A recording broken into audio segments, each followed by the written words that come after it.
Hi, I'm back and I'm back in my workshop, as you can see. I hope you had a wonderful week. I'm really sorry that I thought I would have much more time and would be able to continue to do this while I was at the show, but I didn't. So yeah, that was my fault. I completely underestimated how much time and effort it was going to take to do this fair. So yeah, absolutely and completely my fault. Anyway, hi, my name is Joy and I'm a goldsmith. If you're new here, hello, lovely creative humans. This is a place where we take a 30-minute break every day and we talk about arts and crafts and everything that's in that world and around that world, so that we can have, a safe place to talk and share experiences and all of that. So today I'm super jet lagged because we flew in yesterday, as you can see, because I can't really speak, so yay. We flew in yesterday like lunchtime, and then our house was like a complete mess, and as you can see, my workshop is a complete mess. So yeah, I'm jet lagged and this place looks like shit. So this is what I'm going to do today. I actually haven't started working on my bench yet because it's too messy and I just can't when it's like this. So anyway, today I'm going to talk about fairs and how it went. Hopefully you're interested. And also, we're just gonna start from where we left. So I hope you had a wonderful 10 days and I hope you didn't miss me. I actually missed this very much because it just gives me like a rhythm, to do this every day at the same hour, kind of the same hour. So I really missed it, but honestly, I just couldn't handle everything. So for those of you who haven't seen my latest videos or last videos, which totally understandable, I attended my first fair. So I'm an art jewelry or a artist, goldsmith. I don't know how to label myself, but that's the kind of jewelry I make. It's not like commercial jewelry, but it's considered art jewelry. So I went to this fair and it was the first time in my life I ever actually showcased all of my jewelry together, because I had never taken part in a fair. We usually sell online and we sell to we do custom orders for our clients. So our clients see what they like. They're like, oh, I like this, but I would like it in the other way. And then we start talking about it and we create this new piece of jewelry, just for them. And that's usually how we proceed. So I never felt the need to showcase my jewelry all in one piece. But then they invited us and we basically, Italy was the guest country at this show in Philadelphia, which was hosted by the Philadelphia Museum of Art, which is a huge, incredible museum, which we got the chance to visit actually, and that was pretty awesome. And so we decided we were going to do that because, we had never done it, and we thought it was going to be a great experience. And honestly, overall, it was a great experience. It was fun. We met some amazing people. We met some amazing artists and creative people, and it was overall great. But I think we need to talk about fairs a bit more, because honestly, one of the things that I noticed is that I didn't have like the needed. I didn't have like a mentor or somebody who would tell me what I needed to do to have a successful fair, and also what was expected from me from a fair and what I could expect from a fair. So I went there, I think, a bit naive, which is how I do most things, honestly, because I'm a person who gets bored really quickly. So I tend to do new things all the time. It's not always a very smart thing to do. As you can see, I'm just setting up, like I'm just trying to clean all of this shit up, because before we left, this place was a mess, like a complete 100% mess. It was, I've never had so much stuff in one place in a worse situation. So yeah, it was absolutely terrible. And now I'm trying to sort everything out before I start working again, because I can't work this way, honestly. So that being said, fairs. So one of the things that I noticed from this fair was that, we consider art and crafts all kind of at the same level. So you can't really, and I'm not talking only about quality, I'm talking about quality, but also, price points, what kind, like how many pieces are made, if it's handmade, like 100% handmade, 50% handmade, 20% handmade. So it just puts everything kind of in the same place, which in my opinion just makes it more confused. But also I understand people who, I know of many people who don't do 100% of their work. So I don't do 100% of my work. The only thing that I don't do is when I cast real flowers, which if you have seen my tiara, those flowers are casted. That's the only piece that I have that has casted flowers. I also don't cut my gemstones or my pearls, but it's like saying, a painter doesn't create its own colors. There are some people who mix their own pigments and actually create their own colors, but I don't think it's like the majority of the people who paint. And I don't think that makes a painting less relevant because people haven't done their own paint.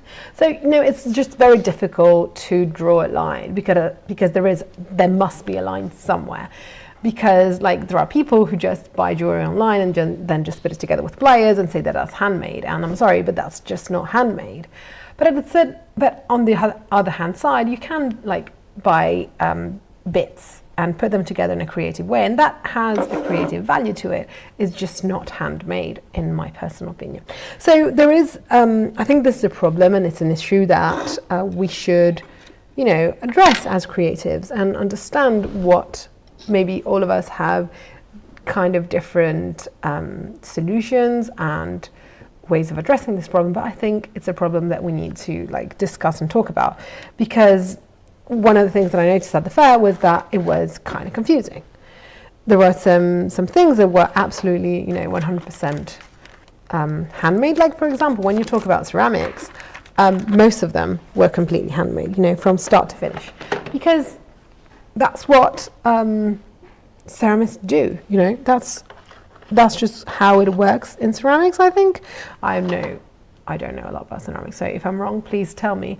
But it felt like those vases were all handmade.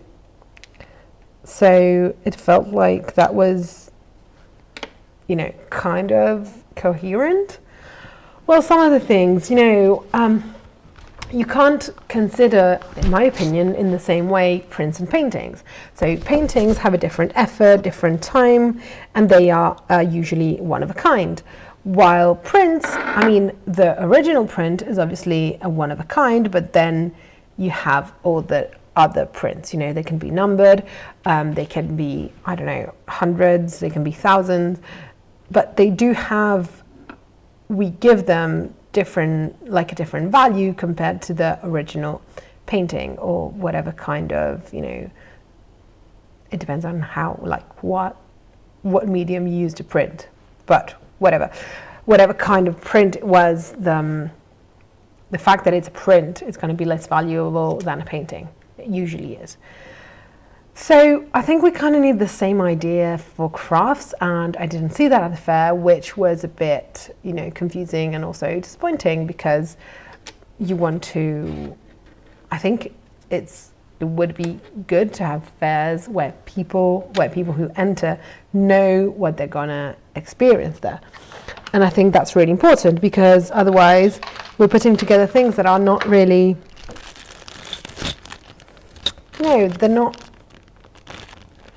they don't require the same amount of effort. And if we don't, I'm not saying that that effort is necessary. I'm just saying that if we don't give value to that effort, then that if we consider in the same way something that has been mass produced and then assembled and something that has been completely handmade, then we're losing the beauty and the power and the interest in the handmade, because we can't treat them as if they were the same product. I don't think it's fair to the consumer. I don't think it's fair to the creative. So we just need ways of, classify them, and maybe we need also, different spaces for different types of creatives. But I don't know, maybe I'm really naive and this is never going to happen. Probably that's that's the truth of it. But I really think that one of my biggest issues with this fair was the fact that it wasn't it's not clear what's handmade. I think that's a problem. That's a problem all around the spectrum. But I do think that is a very big problem in the creative world.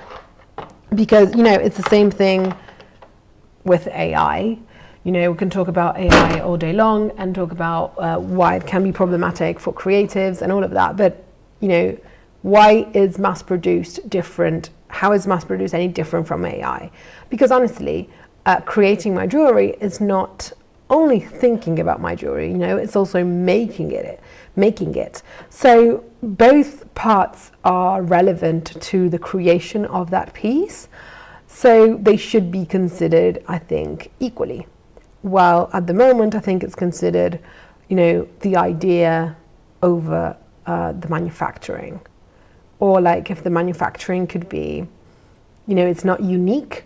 So it can be manufactured by anyone, but the idea is unique. While if you see a piece that is really handmade by somebody, you will know that that's their hand.